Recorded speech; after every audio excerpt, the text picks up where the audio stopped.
their coastal road projects is never thought through at all.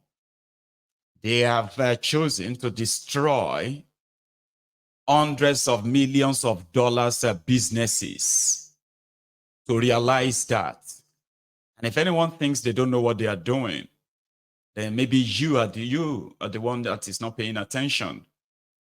For the Okun Aja people, I have a caller, but I'm going to ask him to wait on the line. Stay on the line for me before I continue. Before you join, sir, there. So they came out to say, just like the landmark, I have this from the landmark. It's just that once I start taking course now, I may not be able to come back to it. Here is a detailed press release from Landmark about the situation of things. And I know some of you are asking questions. Why don't they go to court? What they will get from court is going to be what? Compensation from the same people. Anyway, that should be answered by them. But in that text, which I'm going to read after speaking to this, my caller. Good morning or good afternoon to you, Baba. Good morning, Mr. Maigo. Good morning. How are you this morning, sir? Nigeria, I don't know about that country no more, man. Now you are getting to know it more. They need to just dismantle everything, man. That country is something else. It's very depressing, very depressing. I don't know who's making decision or who's coming with this master plan for Nigerians. But, oh my God, it's just depressing. I don't know how you do it, Mr. Policies that kills businesses. They make policies that actually make the people, impoverish the people. And they do this trial and error back and forth. And every time they did that, right, Baba, lives are ruined. And even lives are lost. But to them, well, they are just collateral damages. Like that, a struggling country, just to destroy businesses that have created jobs for 27 years. Baba, 27 years. I'm not,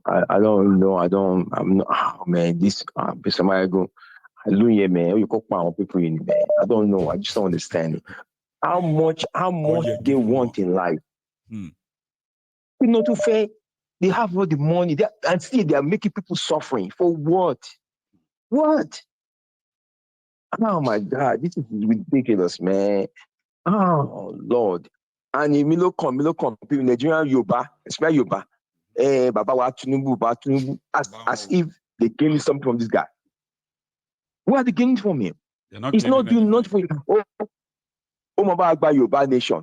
Are you serious?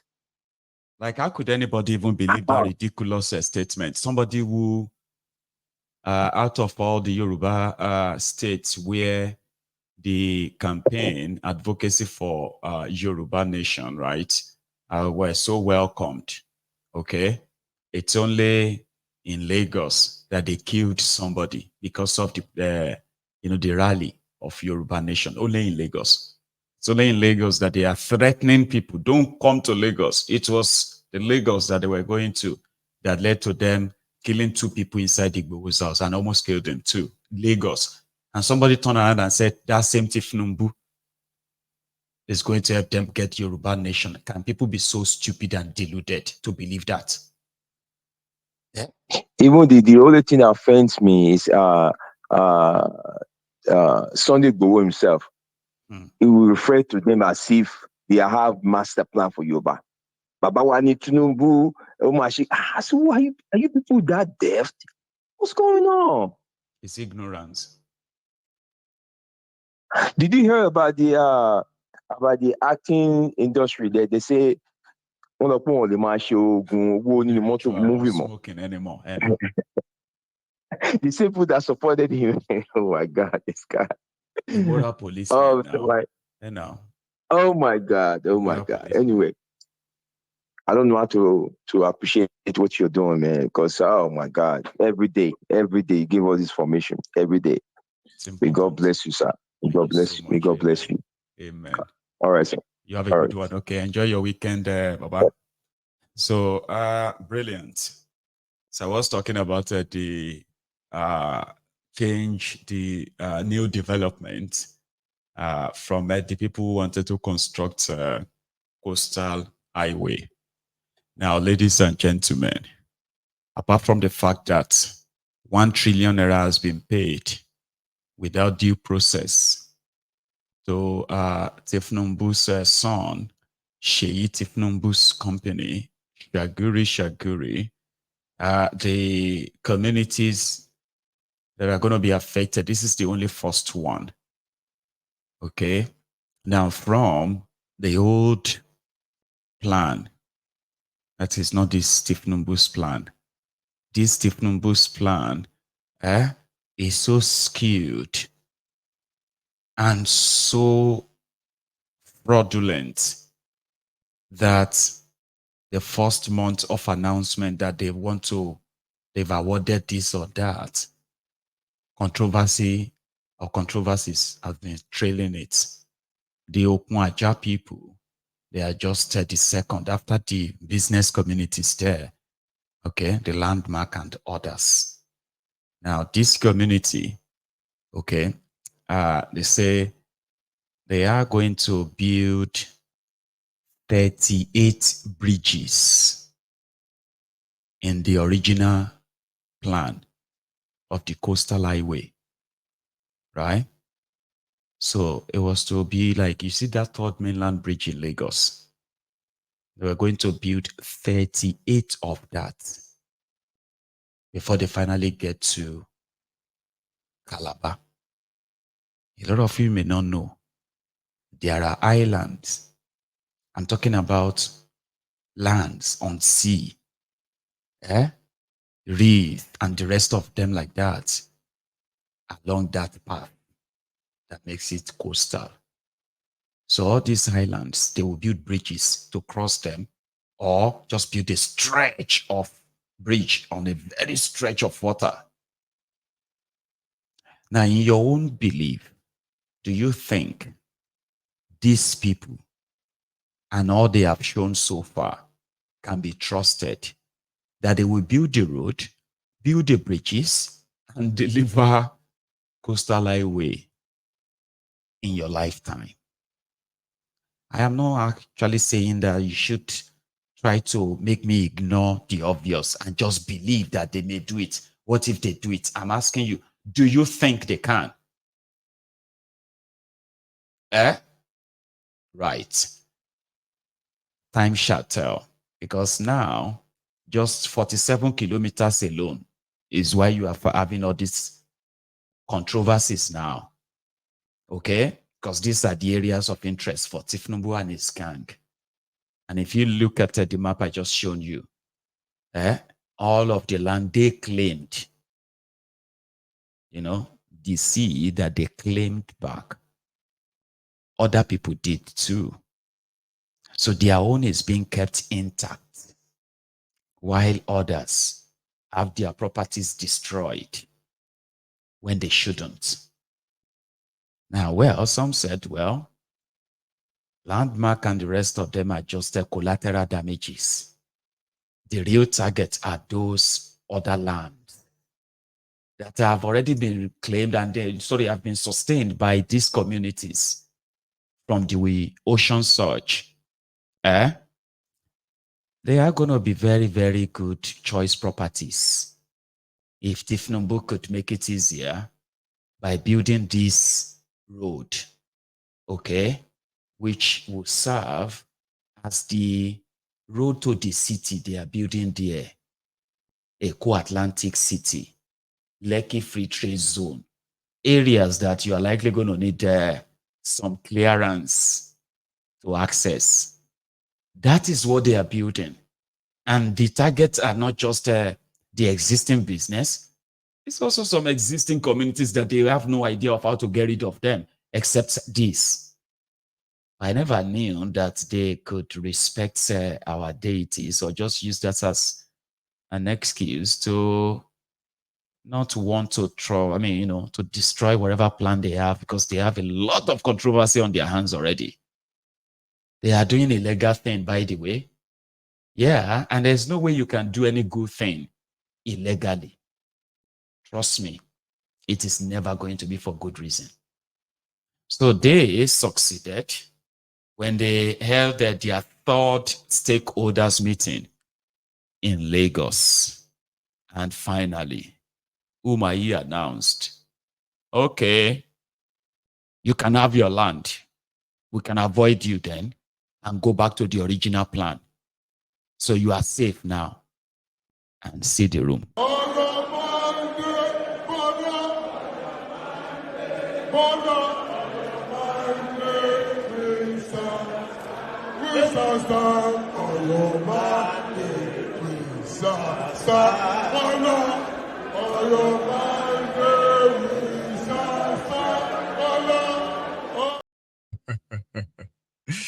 I'll bring you more of that later tonight.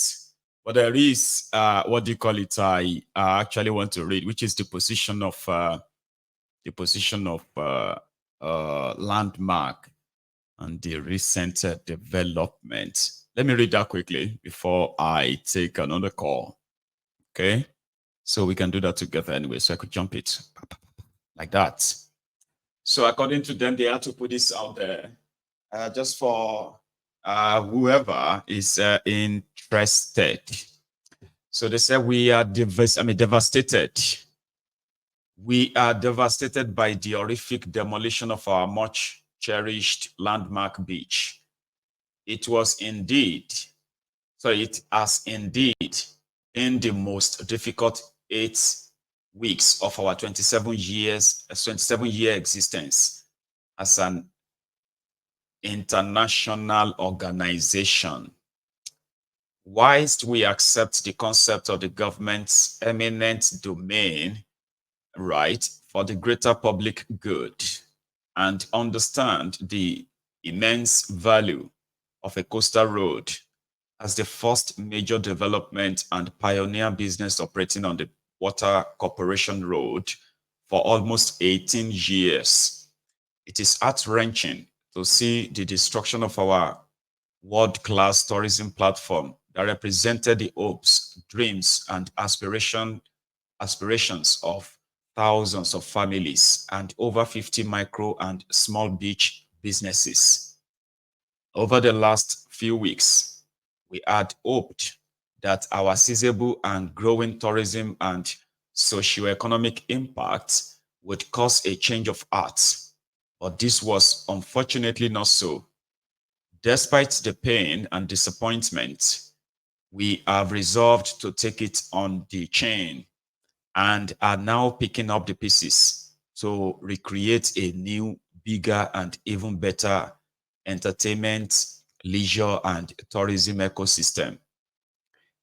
A compliant company in an investable country. The 27-year-old Landmark Group has been in business in Nigeria for over 20 years, and in this period has attracted over $100 million in foreign and domestic investment for developing the Landmark ecosystem. We now need to focus on working with our existing foreign institutional investors, diaspora investors, as well as creditors to chart a way forward to ensure their investment is not lost, but multiplies so that we are able to keep their faith in not just our existing credentials as a well-run, viable, and compliant business, but their trust in Nigeria as a veritable investment destination. So, on the matter of compensation, we are determined to move forward on the matter of compensation, Landmark 2.2 and Beachfront, and a few other things that they put out there, right? They are public, okay? So, and this is just like, in fact, let me read that part of compensation, the matter of compensation, okay? Say, on the matter of compensation, we are currently picking up the pieces following the demolition of almost 42 billion naira worth of supporting infrastructure and buildings, and the loss of nearly half our company revenue. we are focused on working with the government to receive adequate compensation required to jumpstart the rest of the once thriving landside part of the landmark ecosystem. And a new family-centric beach in a different waterfront location.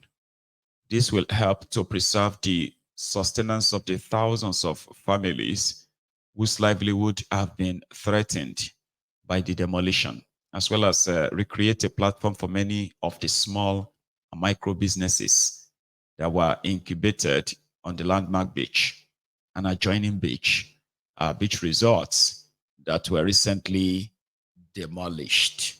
So what the guy is practically saying is that, or what Landmark is saying is that they are discussing with the government to possibly get adequate compensation for their loss. However, they are also planning to reinvest that money elsewhere. Another waterfront along that axis. So it's like they said, they are taking it on the chin, and they are picking up the pieces. They are moving on. In this case, so but for the people of Okwaja, Abi Okwaja, they have also won before the first. Even though they have demolished some of their buildings too, but they've won finally, and that was them singing on your mandate. So live. So these are the two stuffs I actually brought today. And the line is there, open for your reactions as always. Okay. So later tonight, we will be pretty much treating the latest,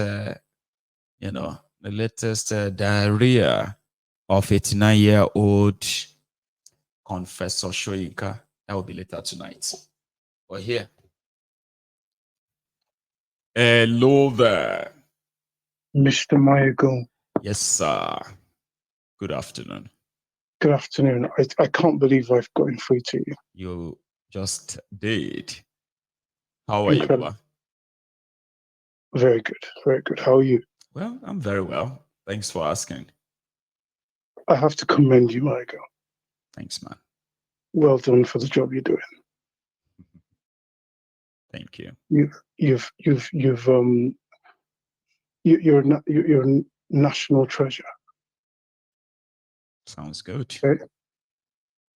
You're one of the people that we should hold in very high esteem. Because what you're doing is, I can't explain it.